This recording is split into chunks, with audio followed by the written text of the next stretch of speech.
There comes a time in every chosen life when the pressure becomes unbearable, when betrayal slithers through trusted paths, and opposition rises not from strangers, but from those closest to the soul.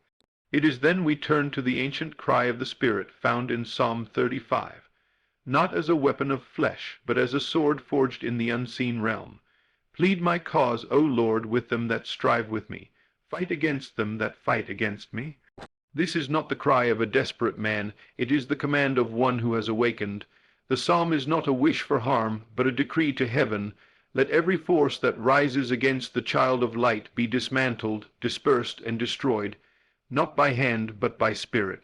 We do not battle personalities, we do not curse with the tongue, we rise in consciousness and assume the posture of divine justice. The enemies we face, envy, sabotage, manipulation, spiritual attacks, these are but shadows cast by mistaken identity and spiritual ignorance. And yet even the shadows must flee when the light of truth is spoken. Psalm 35 is not merely a prayer, it is a spiritual law in motion. It is the soul remembering its authority. Every verse is a weapon, not against flesh, but against illusion. Every declaration is a fire that burns the cords of bondage and breaks the chain of every curse spoken, whispered, or thought. You were never meant to beg for justice. You were born to speak it, to declare that the angel of the Lord goes before you. To know that no enemy, no matter how hidden, can remain standing in the presence of divine fire. This is the hour to rise, to stop explaining yourself to those who plot in secret, to stop fearing the backlash of deliverance. God himself is pleading your cause, not in the court of men, but in the realm of spirit. The moment you agree with this truth, everything in the seen must bow to what has been spoken in the unseen. So stand still, not in weakness, but in authority. Let those who seek your fall stumble by the weight of their own design, not because you sought revenge, but because you held your peace. And let the divine execute the word, every curse broken, every hidden enemy exposed, every attack returned to sender by the justice of heaven.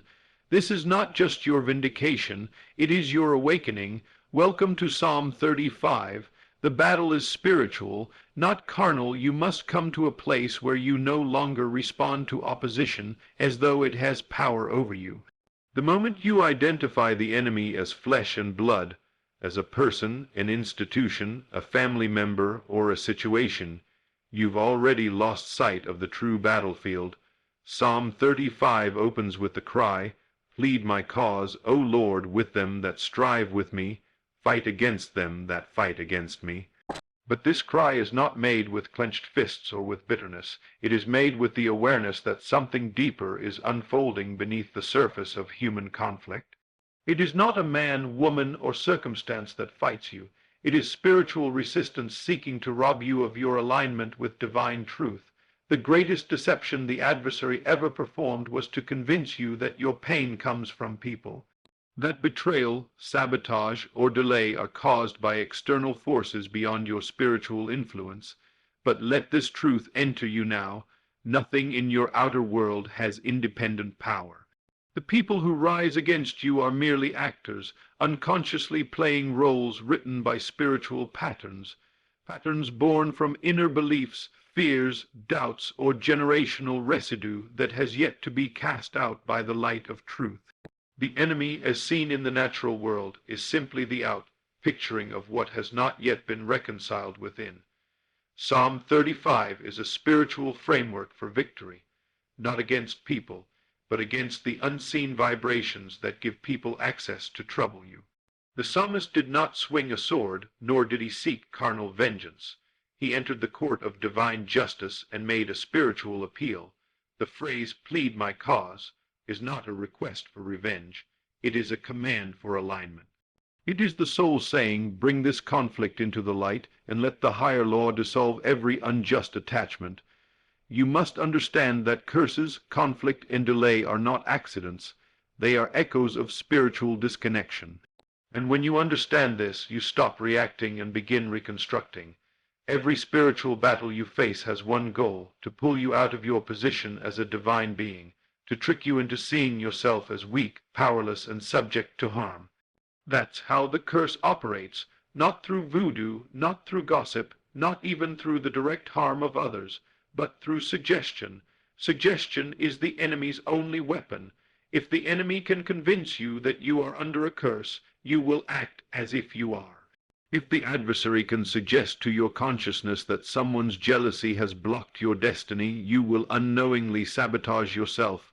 The war is not fought in the outer world. It is fought in your acceptance or rejection of suggestion.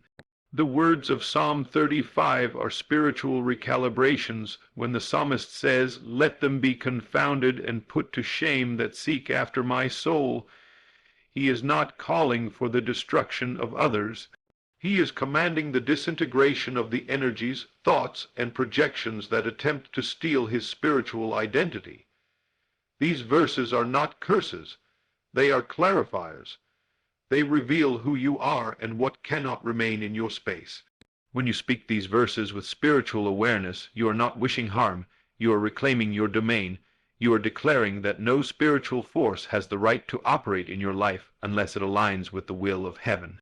This is the true breaking of the curse, not casting a shadow on others, but refusing to agree with the lie about yourself. The curse breaks when you stop living in reaction and start living in recognition. Recognition of your authority, recognition of your oneness with divine power, recognition that no external force has the power to stand against a soul in perfect alignment. As long as you believe the enemy is out there, you will live in fear, defensiveness, and anxiety. But the moment you realize the enemy is powerlessly feeding on your perception, you cut off its source. Psalm 35 reveals this secret. The enemy falls without you lifting a finger when you are spiritually aligned. Let them be as chaff before the wind, and let the angel of the Lord chase them. This is not about vengeance, it is about vibration. Chaff blows away when wind moves, meaning low-level energy cannot survive in the presence of elevated consciousness. The angel of the Lord is not a figure with wings. It is your awareness fully awake, fully aligned, and fully surrendered. That angel cannot act when you are bitter, afraid, or reactive, but when you stand still and know who you are, that angel moves. Everything that has risen against you, from secret sabotage to curses spoken in dark places, cannot remain when you stop fearing it. The fear of the enemy feeds the enemy. The fear of the curse gives the curse its fuel.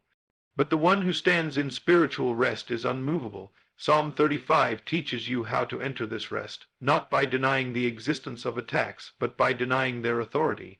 You do not have to explain yourself. You do not have to defend yourself. You do not even have to confront those who rise against you. You speak the word, and the word begins to dismantle everything misaligned. Understand this: spiritual battles are never won by force. They are won by stillness. Stillness is not silence. It is the posture of one who knows they are backed by heaven. It is the refusal to react. It is the certainty that divine justice is not delayed. It is strategic. And every seeming delay is only setting up a more perfect vindication. When you align with the truth of Psalm 35, the adversary becomes confused, not because you cursed them, but because you remained in power. Confusion enters the camp of the enemy when you no longer explain, beg, or defend. You simply know, and so the true spiritual battle begins with self-awareness. Who are you? Are you a victim of curses? Or are you a vessel of divine fire? Are you subject to human betrayal? Or are you seated in heavenly places, untouchable by the noise below? When you answer that question, the battle has already shifted. No curse can remain in the life of the one who knows their spiritual authority. No enemy can prosper in the presence of one who has no fear. Psalm 35 is not a desperate cry. It is a courtroom declaration. The spiritual court has been opened, and heaven has already ruled in your favor. Stand still, speak the word, and watch every enemy dissolve before your eyes. Not because you fought harder, but because you finally understood. The battle is spiritual, not carnal. Your assumption is the spiritual weapon. What if I told you that you've been holding the sword the entire time, but mistook it for a whisper?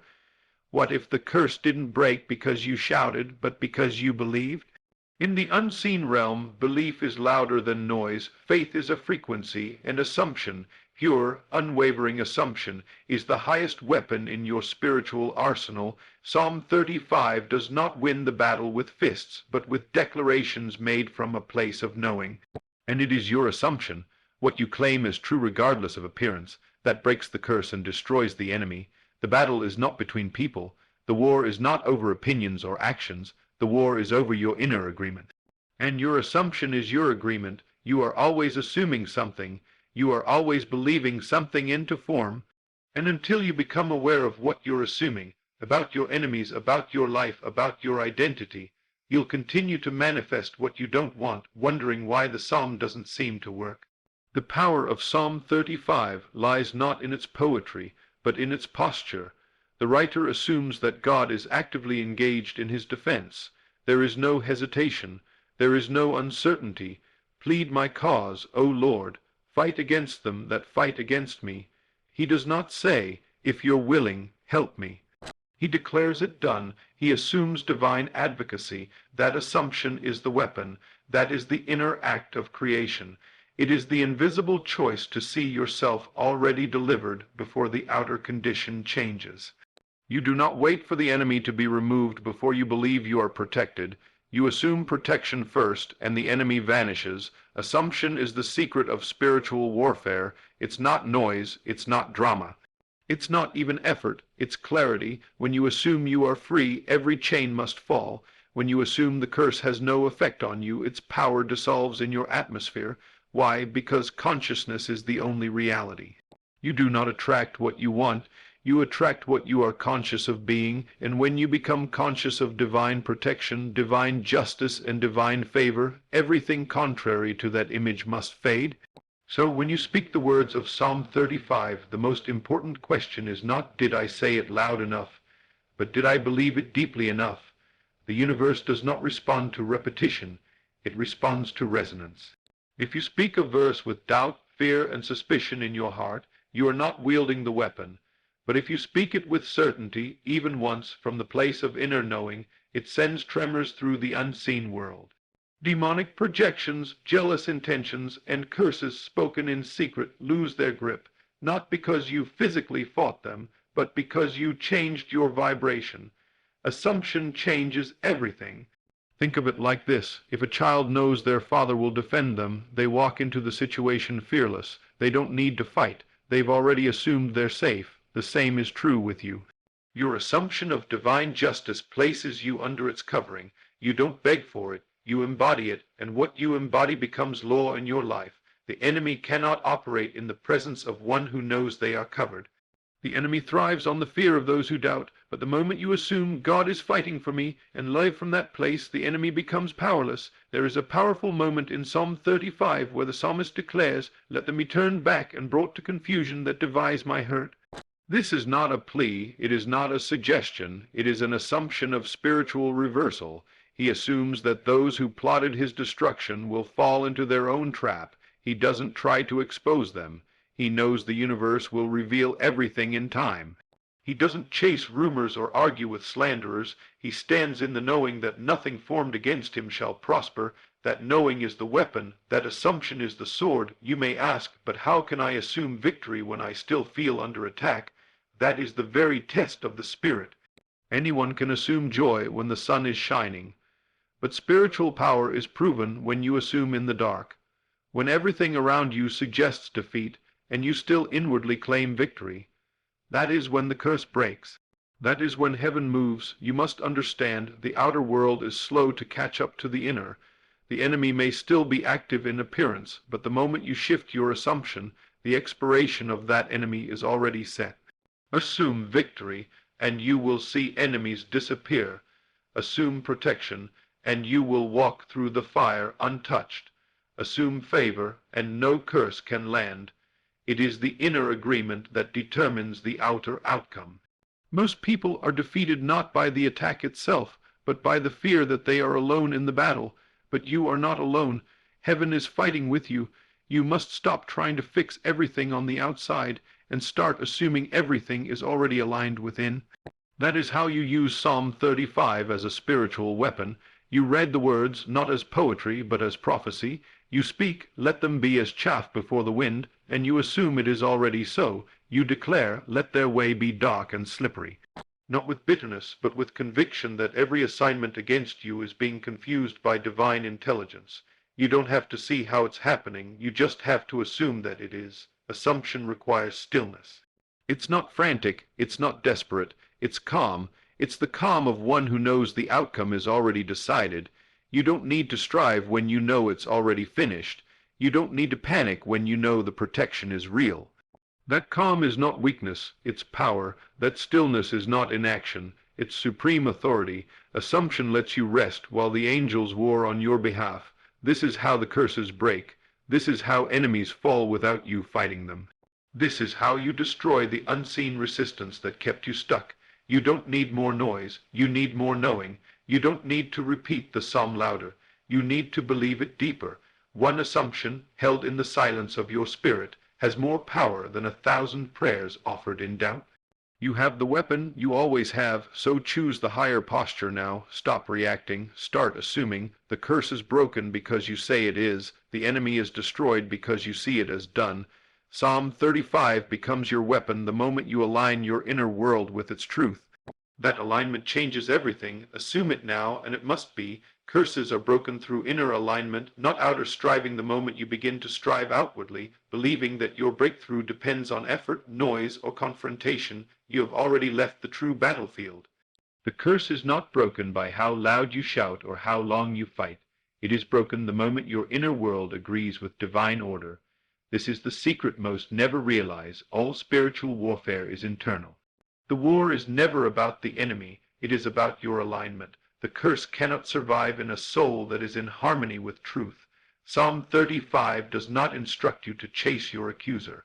It does not command you to expose every hidden enemy. It does not even require you to respond to the betrayals, sabotage, or slander. It requires only one thing, spiritual alignment, and spiritual alignment is not passivity, it is power. To align inwardly with divine truth is to become a channel through which heaven enforces its justice. You do not break the curse by fixing things externally, you break it by fixing the point of awareness from which you live. Let this settle deep in you. Everything in your world flows from the state of your consciousness. You do not attract curses by accident. You attract what matches your most deeply held assumptions. If you secretly believe you are vulnerable, you will invite experiences that confirm it. If you believe others can block your destiny, then that belief becomes law in your world. But the moment you align with the truth, that you are one with the source of life, that nothing can come against you unless you allow it, the spell breaks, not because the enemy changed, but because you did. The curse is not an object, it is not a force that floats in the air looking for a victim. The curse is a frequency. It finds its way only into the mind that entertains it. Psalm 35 provides a spiritual shield because it lifts your inner posture. When you declare, "Let them be confounded that seek after my soul," you are not simply wishing misfortune on your enemies. You are refusing to allow their energy into your reality. You are saying, "I am aligned with divine law. Anything outside of that must dissolve." This is not superstition. This is spiritual law. Inner alignment is the place where your word becomes creation. When you are aligned with truth, you don't have to repeat declarations 1,000 times. You speak once, and it echoes through realms. Your alignment is what gives your word weight. Without alignment, your declarations are empty noise. But when you speak from alignment, you speak as the oracle of God. You speak as one who knows, and when you know, you don't strive. You rest, you move in quiet certainty, and the curse must break because your reality has shifted. You see, most people fight shadows. They spend their lives trying to correct the consequences of misalignment without addressing the cause. But you cannot outwork a misaligned belief. You cannot hustle your way into freedom while still believing that you are cursed. You must first rise in consciousness. You must first return to the awareness of your divine authority. Only then does the curse lose its grip, because the curse is not the problem. The agreement with the curse is. Break the agreement, and the curse breaks itself. Psalm 35 is not a manual for fighting people. It is a blueprint for inner elevation. The psalmist knew that the only way to triumph over opposition was to be so deeply anchored in truth that the opposition could not find a landing place. Let their way be dark and slippery. He said, not because he wanted destruction for others, but because he was affirming the confusion of anything that tried to rise against divine will. He was not obsessed with the enemy, he was focused on alignment. The only way to break what's against you is to become what it cannot touch. There are those who will curse you without ever opening their mouths. Their jealousy is a vibration. Their resentment is a projection. But none of it has power unless you receive it, and you receive it the moment you internalize it. When you start to doubt yourself, question your worth, or fear for your future based on their energy, you step out of alignment. And the curse enters not through their words, but through your agreement. But when you return to alignment, their projection dissolves like mist before the morning sun. You must understand this if you are to live free. No one can curse what God has blessed. But many live as if they are cursed because they never align with the blessing. They recite scriptures, but live in fear. They go to war with people, but never quiet the war within. And so they stay trapped in cycles that only alignment can break. The true battlefield is the heart. The war is not with witches, gossips, or traitors. The war is with belief, and belief is the only gate through which the curse may enter or be denied. Let your heart now come into stillness. Let the truth take root in you. You are not under any curse unless you agree with it. The accusations of men do not define your destiny. The intentions of those who wish you harm have no jurisdiction in the realm of alignment. You do not need to retaliate. You do not need to defend yourself. You only need to come into agreement with heaven's view of you. When you do, every curse shatters under the weight of truth, and my soul shall be joyful in the Lord. It shall rejoice in his salvation. These are not words of someone waiting to be delivered. These are the declarations of one who knows they already are. That is the power of alignment. You begin to praise before the battle ends because the outcome is already fixed. You rejoice in the unseen because your soul is anchored beyond circumstance. And the curse cannot stay where joy is real, because joy is the vibration of spiritual alignment. It is the echo of a soul who has remembered its origin. You are not the victim of curses. You are not the target of fate. You are the chooser of your world. What you accept, you become. What you align with, you manifest. So align with freedom. Align with power. Align with the God who pleads your cause. And as you do, let Psalm 35 be your declaration. Not from desperation, but from dominion. Let your soul speak, not as one seeking rescue, but as one who knows the curse has no authority in your world. You are aligned, you are covered, you are untouchable, and every curse must now fall, not because you fought harder, but because you finally stood still and remembered who you are. Let God plead your cause, stand still, and watch. There comes a time in every chosen soul's journey where striving must cease, where the noise of resistance gives way to stillness, and you come face to face with the eternal truth. It is not your voice that wins the battle. It is your alignment with the one who fights for you. The words, plead my cause, O Lord, with them that strive with me. Fight against them that fight against me, are not the cries of desperation, but the confession of someone who has finally realized that divine justice is not earned through force. It is received through surrender.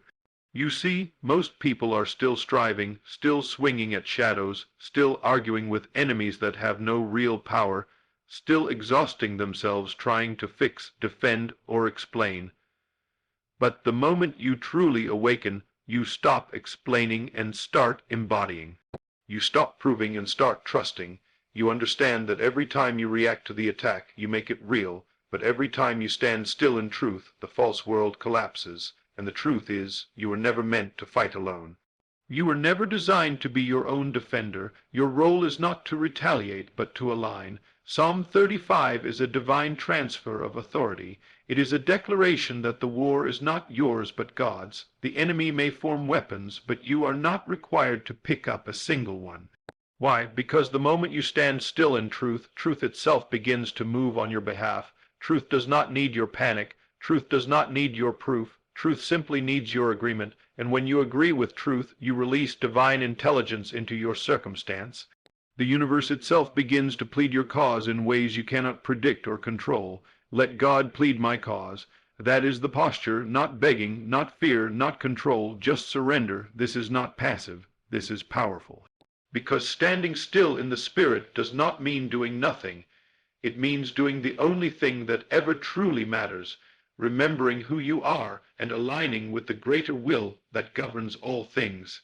Let me say this plainly. You don't need to convince anyone of your innocence when your soul is already justified by divine intelligence. God does not need your defense. He is your defense.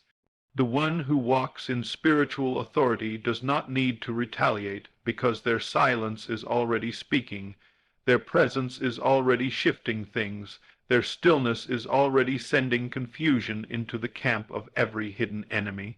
Why? Because when God pleads your cause, every other voice must be silenced, and you can't hear him speak if you are still shouting.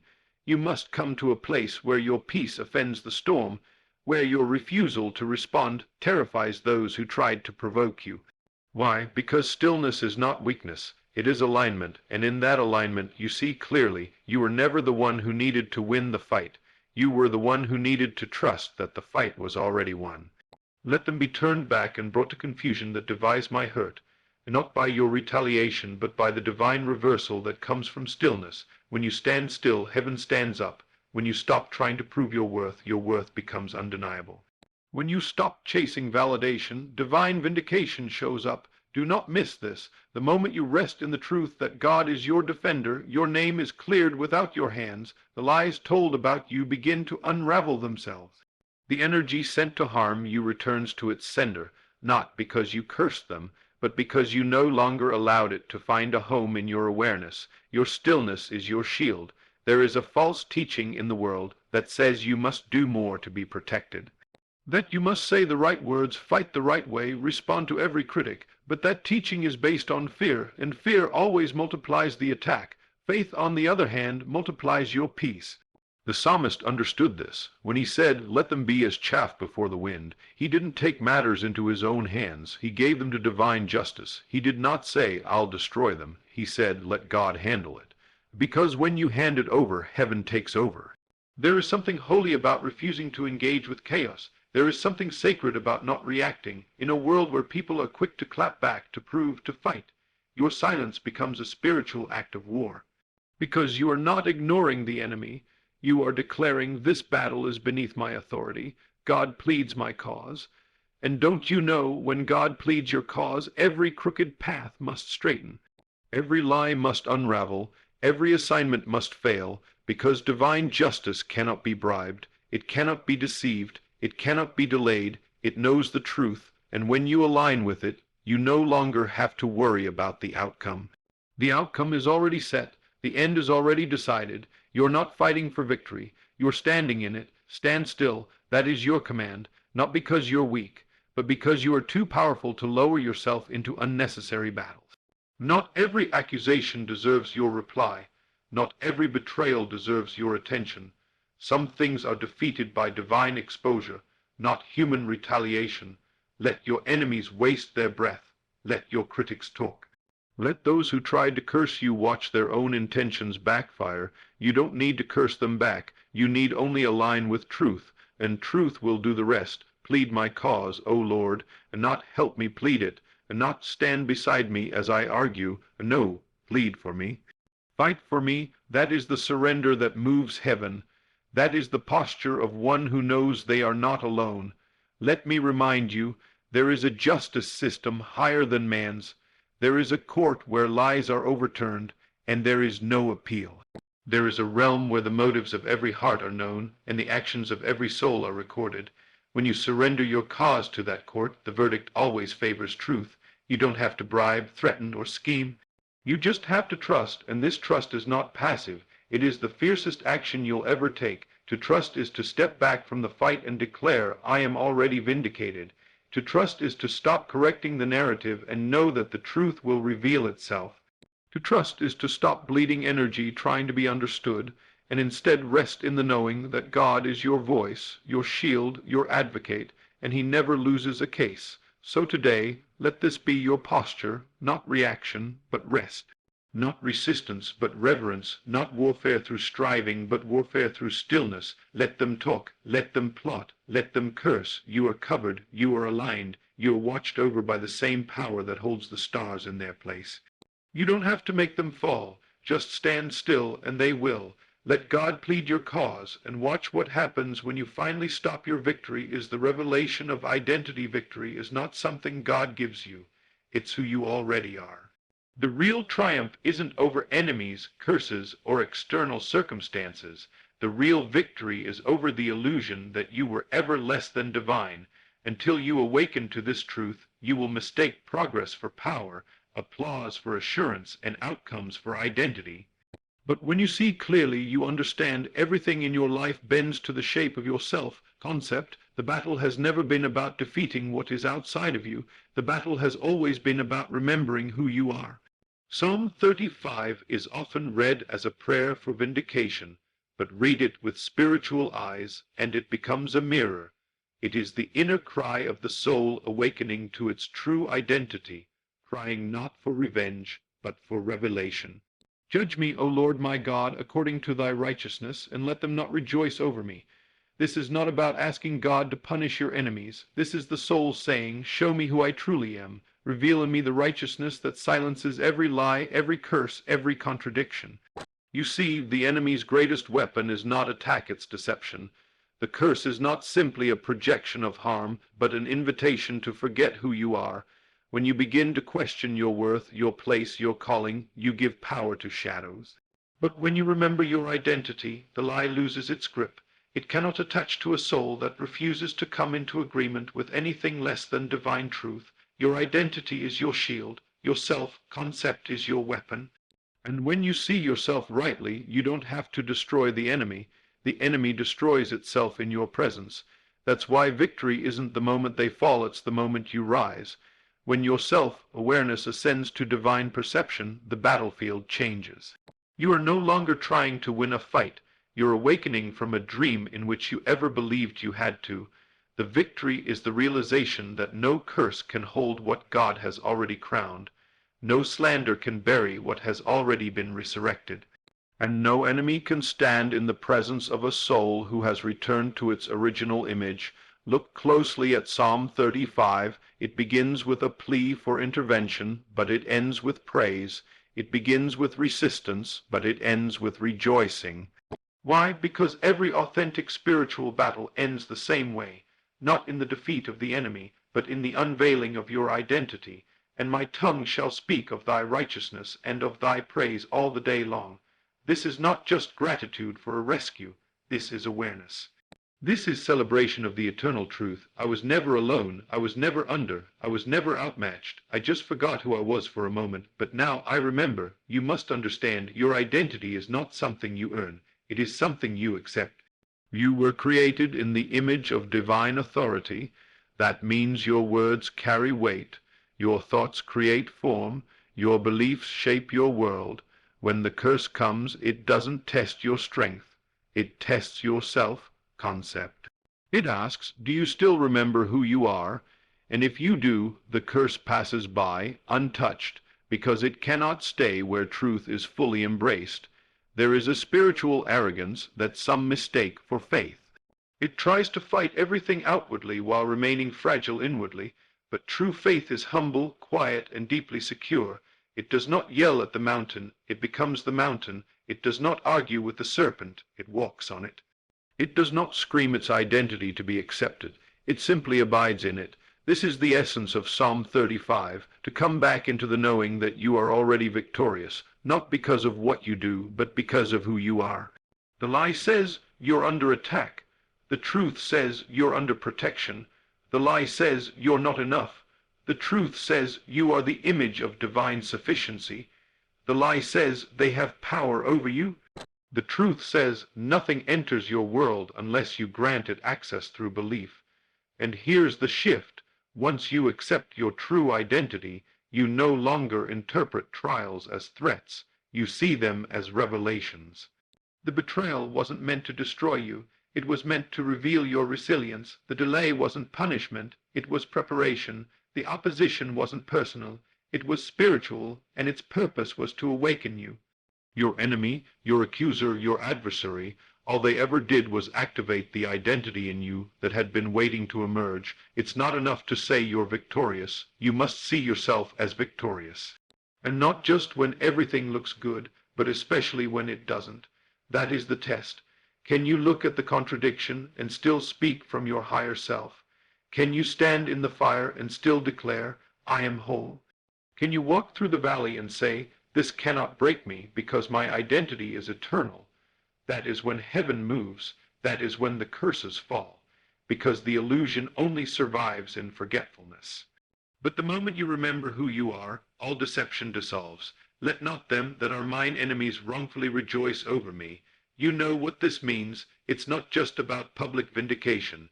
It's about the enemy not having the satisfaction of watching you forget who you are. It's about refusing to let the world's chaos pull you out of your divine posture. When you remain rooted in identity, your silence becomes your victory, your peace becomes your answer, your stillness becomes your sword. You were not born to beg for victory. You were born to embody it. You were not created to plead with life.